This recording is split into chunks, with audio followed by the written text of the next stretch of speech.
Okay, 18 Mex, the review. Not sure where this is going to end up on my camera. I had some issues. I switched the video card with the one that my wife had. It's only a 32 gigabyte, which is more than enough for me. But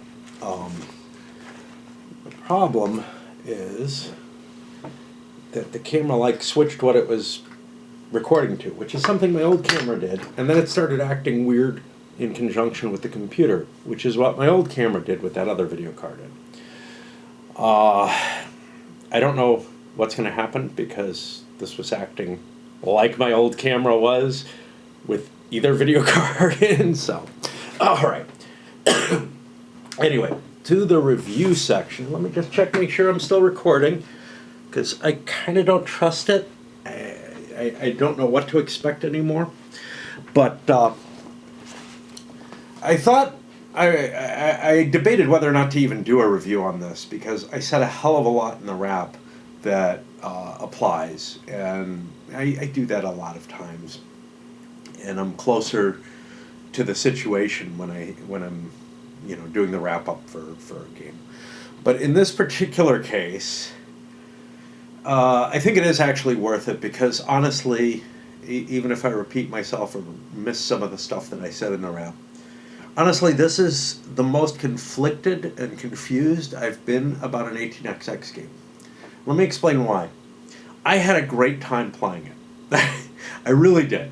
I had a lot of fun. I thought it was tricking me with, it was providing me with some weird outcomes, given the kind of protections that this game seemed to put around the players. Protections that are like those in 18AL and 18GA, which I believe are also the same designer. Those two games basically took 1830 and de-harshed it. Okay, they kept the base system of 1830. They didn't add a lot of chrome to it, but they reduced They put a number of factors in play that made the game much less able to bankrupt someone, and to really challenge someone with what I considered the hard types of choices that 1830 really allows you to have. So I saw them as sort of a weaker version of 1830. There are other games that I don't like for being, similarly too stable. 1835 comes to mind. I've mentioned that a number of times in here because this has miners, and that was the first game that had miners in it that I'm aware of. I've run into games that were equally maybe kind to the players, but added a lot of chrome to the game that made it more difficult to play. Some of the ones that are more engineering heavy try to do this as well. Certainly the original ones didn't add a lot of chrome. The 1829 games didn't add a lot of chrome, but they were less harsh than 1830. But they didn't play exactly like 30 did either. They had the flat stock market, stuff like that. I know a lot of people don't like some of the manipulations that you can go through in 30. This one allows for at least the appearance of all those manipulations, as do GA and AL, to be honest. But for whatever reason, while I was playing this, I started to come to an idea that, wow, this is actually harsher than I expected it to be. Now, I've heard from people that this had a fast train rush. And I saw a pretty fast train rush, not ridiculously so. Certainly no worse than 30. Part of that being that there are those guardrails around the initial companies where they can only buy one train per operating round from the bank until the 4 trains come out. Now, I may have mistakenly said the 3 trains at some point. That's not how the game works. I didn't make a mistake as far as I can tell in the actual play on that. I did make some other errors, and they're documented in the videos. The biggest one being I left the Mexican National Railway. I left one of its shares just disappear into the void. So it was only paying out 90% of its money, which might have been enough to crash the game one operating round quicker. It might also have been enough to cause significant differences in terms of some of the placements, in terms of where players would be sitting. So somebody would have had an extra share of that, and it made good money.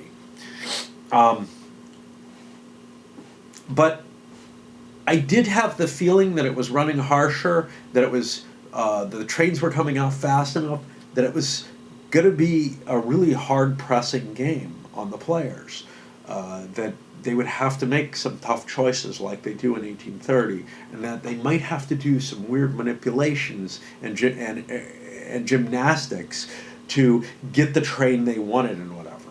Now maybe they do, but after this one solo play, so you can take whatever my opinion is with a definite grain of salt.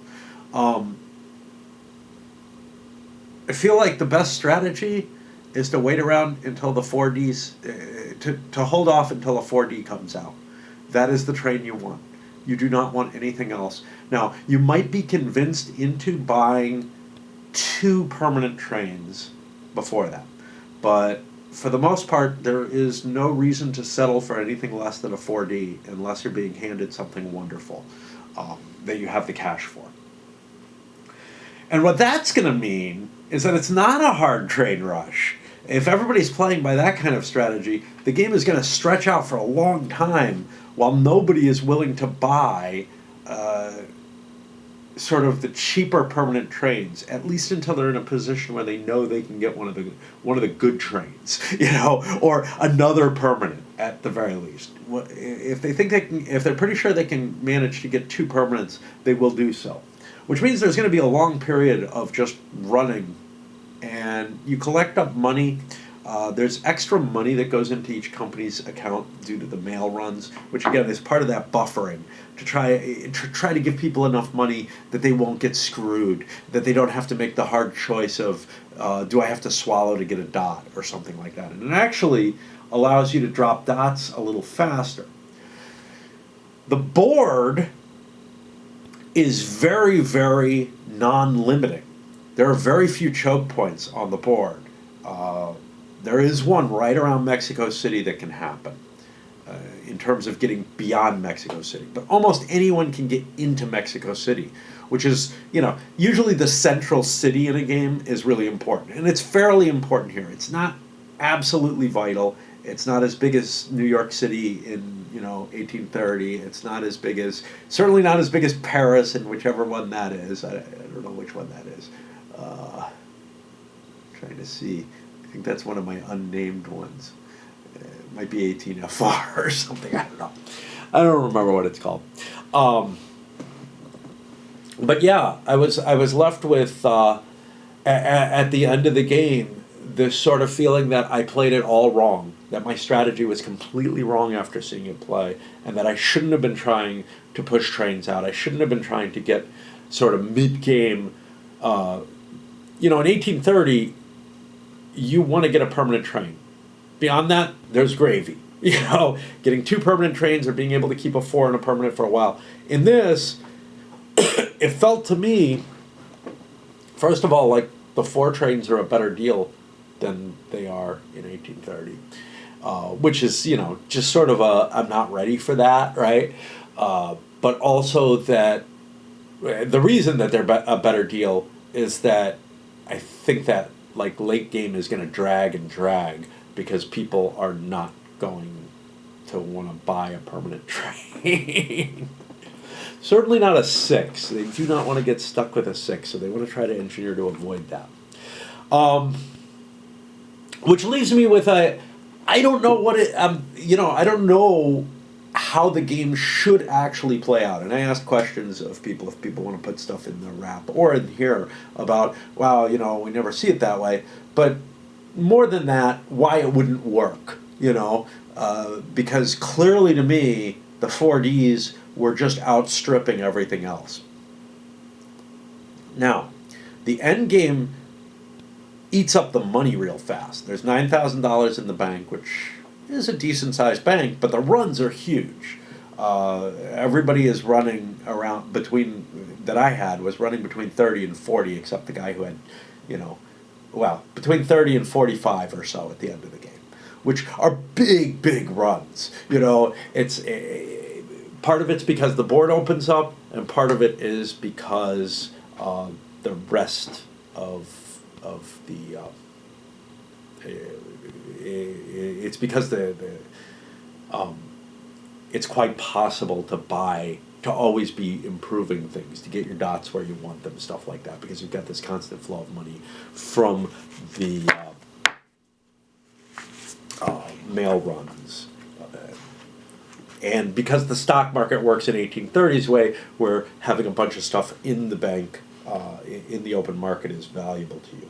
I'm trying to think if there's anything I really want to talk about that I haven't there. Obviously, I'll talk a little bit about the components. Okay, well, let me talk about the components. The rules are fairly clear. I did find one place where they misled me, but it's my own fault, really. It's just because I don't necessarily read things clearly or remember what I read absolutely clearly, and I remembered enough that I misremembered it and never went and looked it up. But a little different wording might have helped. The card stock for the stock market, I'm fine with that. It's what it is. You got stock for these. I actually kind of wouldn't mind if the board itself were made of card stock, for all I care. But everything else is just abs. First of all, the stock quality is high, so don't worry about it that way. I wouldn't mind if the board was. The tiles, all the board does a great job on their components. The tiles are really nice and thick. I wouldn't ever feel bad about buying an all-aboard game in terms of am I going to get something that's kind of crappy? They're just always really nice. However, these thick tiles, because I have to complain about anything, and you have these weird 2 hex tiles too for Mexico City, which is kind of it's a neat concept, and it works. It ensures that the terrain around there is all one thing. The cards are excellent quality, better than the old ones ever were. You got the nice wooden tokens. I changed my baggie selection from whatever the original owner had. He had everything in Ziplocs. I like to keep cards and the hex tiles in regular sandwich bags, non-Ziploc. They hold up just fine for that. Little pieces fall out. Cards and tiles tend not to. The board is a good quality mounted board. It's attractive. Kind of small, but not that small for an 18XX. The rulebook's glossy paper, which I don't like, has map on the back. That's something that came out, back around in the 90s with the Mayfair ones, and it's really good thing. There's a number of play aids embedded in the rulebook. You might want to photocopy them. So you have your game phases, which interestingly were not in the rules. They weren't spelled out in the rules. Same thing with the privates and minors. They're spelled out here only. These are the kind of things that I feel like maybe make this less of an introductory game, but in a lot of ways I think this would work pretty well as one. And then the tiles and upgrades list there, as well as a cheat sheet to help you from other XX games as to what the main rules are, some historical notes and stuff like that. But overall, it worked pretty well. Let me just peek through and see if there's anything that I really want to talk about. So, it has minors. Minors are kind of cool. These are a little different than any others. They don't buy trains. They have their own built-in train. They don't last long either. So, and the minors and the privates are less important than they are in most other games. That's the minors, because they don't last long and they don't produce a lot of money and they only have a 2 train on them. The privates, because you can sell them back to a corporation at 1.5 times value $20 instead of twice the value that sort of the 30 line does. It's full capitalization, so and you float on 50%. So it's fairly easy to float a company and have a big pile of money on it. You don't have a lot you can do with that big pile of money because you can only buy the trades one at a time initially. The open market works like an 1830 open market, as does the initial offerings. The initial offerings don't generate revenue for anyone. The open market throws it back in the company. So you're going to want to try to engineer getting stuff into the market. The bidding is your normal 1830. I mean, really, a lot of this is pure 1830 type game. The bidding, the private auction, works exactly like 1830. There are some 5% certificates. They're kind of an annoyance. There's only a couple of them in the game total, though. There's...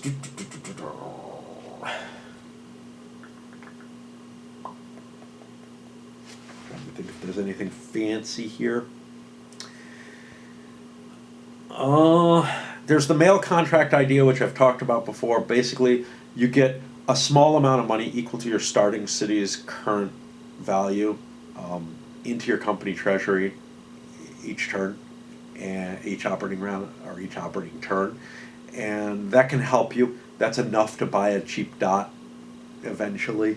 Initially, it's like $20 each, so it's not going to get you that early on in the very early game. But once it's in the greens, it's at 30. That's still not enough, but eventually it gets up to the $40 or $50 range, which adds up pretty quickly and starts giving you some value. The payouts, same as 30. Full payouts or none. Your choice. Trade purchases, pretty much the same except for the limit in the early part of the game, before the 4 trade, where you're only allowed to buy 1 trade from the bank each operating round, which is kind of... that prevents you from being able to rush out to a swift start. You could say some really good things about that, though. It's not just, hey, look, somebody jumped way out there and they're ruining their company by putting all their money into 2 trades and running it, like mad and generate all that kind of money. But it also means nobody's going to run away with the game with their early company. Quite often in an 1830 game, somebody makes so much early money, and everybody else has to do the same thing. Here, everybody's just forced not to do that. You can buy too many trains, but you have to do it kind of slowly, so everybody's got a chance to get their 2 trains, and probably must.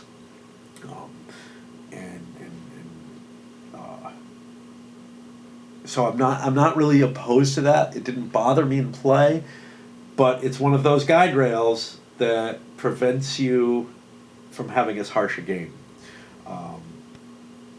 Track lays, you're allowed to lay 2 yellow tracks with a corporation each operating round, or do an upgrade. That allows you to carve out the initial shape of the board a little quicker. I'm kind of in favor of that, but I don't have any great feeling one way or another. Nothing too fancy about running trains or revenue. But then we come to the biggie, which is the National Railway of Mexico.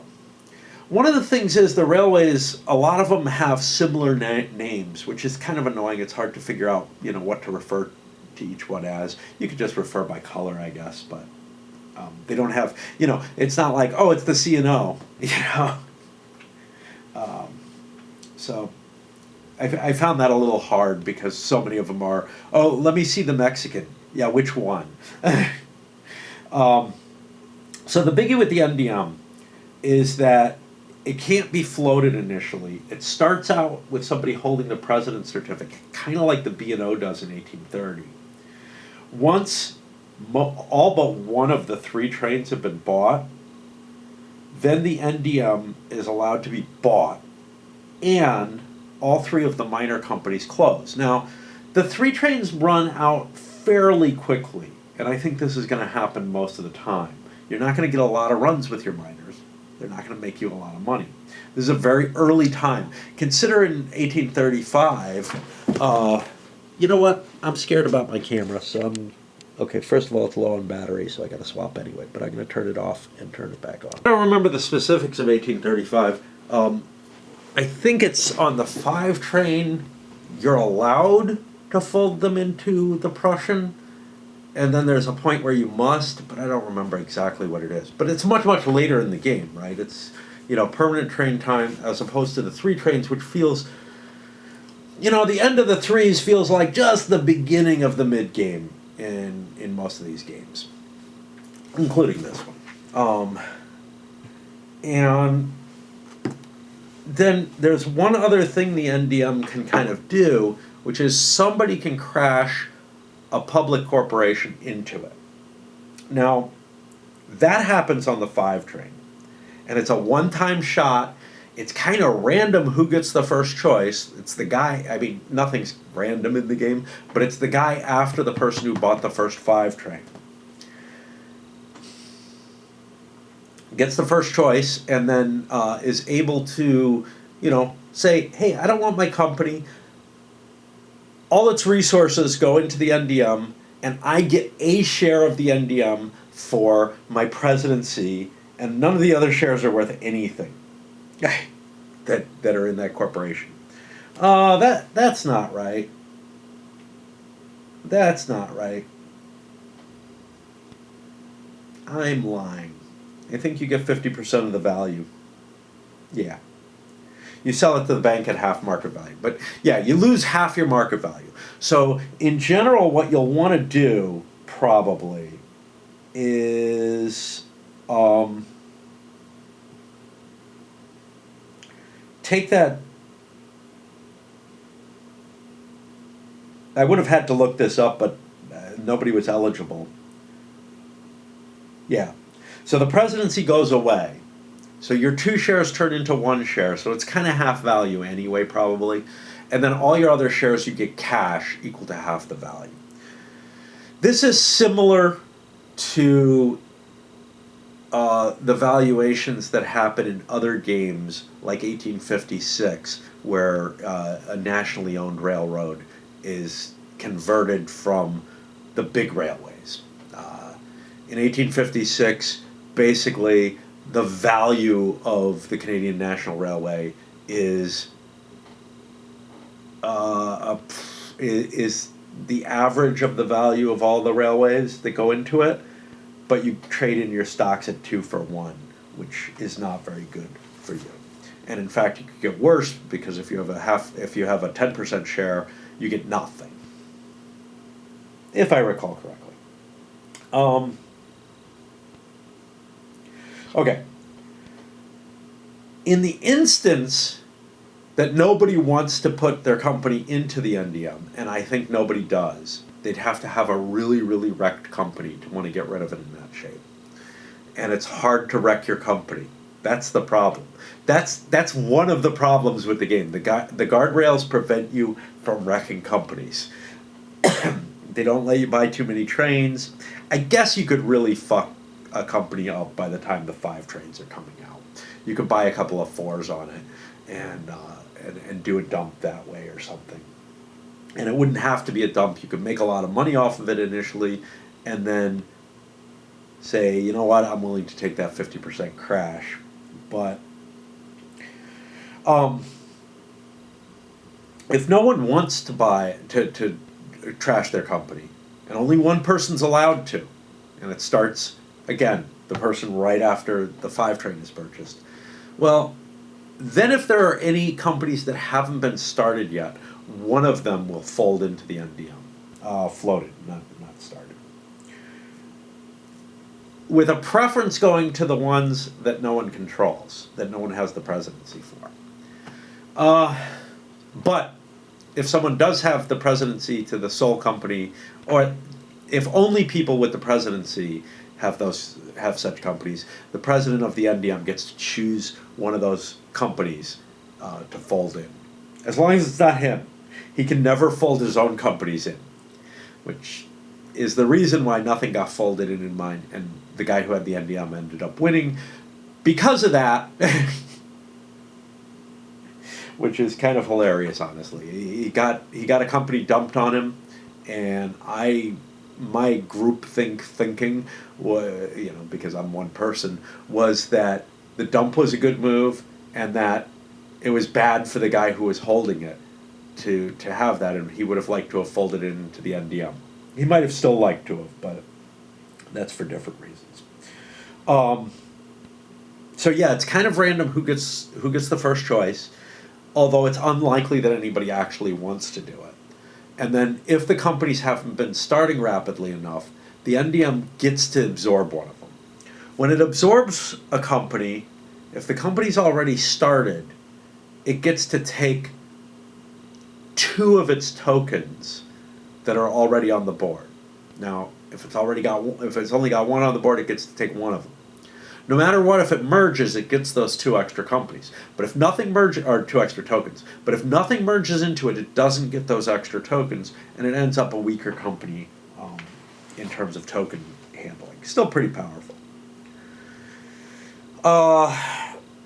The game has normal ending through bankruptcy or through the bank running out, and then it has a final type, which is if you reach the end of the stock market, the game ends there. And it's normal victory conditions for it. Well, that's the principles of it. I kind of didn't go into too much what bothers me. What bothers me are, the guardrails and their combination and their effect. And again, it didn't bother me while I was playing it because I thought I was playing a different game the whole time. Like, it tricked me into a different kind of thinking. And I have this strong suspicion that I will not terribly like this one. I won't hate it like I do 35. But it's sort of a compromise between 30 and the 18A LGA, which is also, I believe, by the same designer, Mark Derrick, who seems to like buffering the experience too much for my taste. But it does have that interesting. It does have a couple interesting little tricks in it. The mail runs are an interesting little trick. The reduction on the trains, not being able to buy a bunch of trains. I don't know if that was in the others. I don't think it was, but it may have been. And the NDM possibility.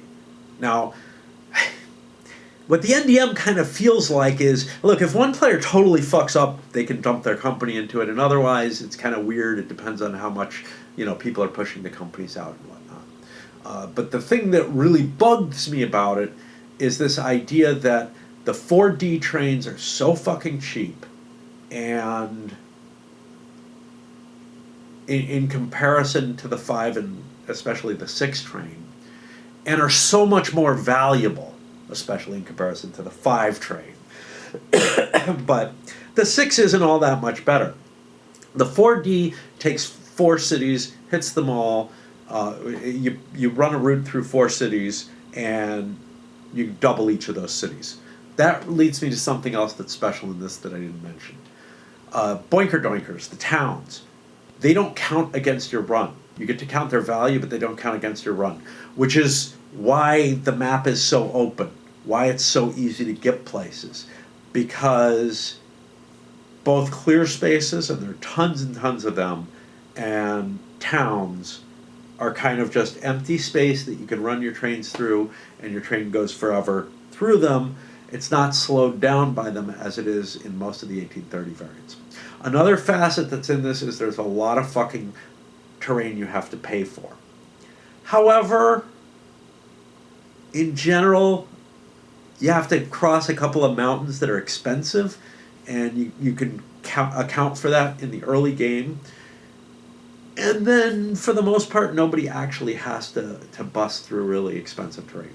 But there are a lot of $20 and $40 spaces that you will have to blow through. The nice thing is the mail run pays for that. It definitely does pay for some of the cheaper track lays.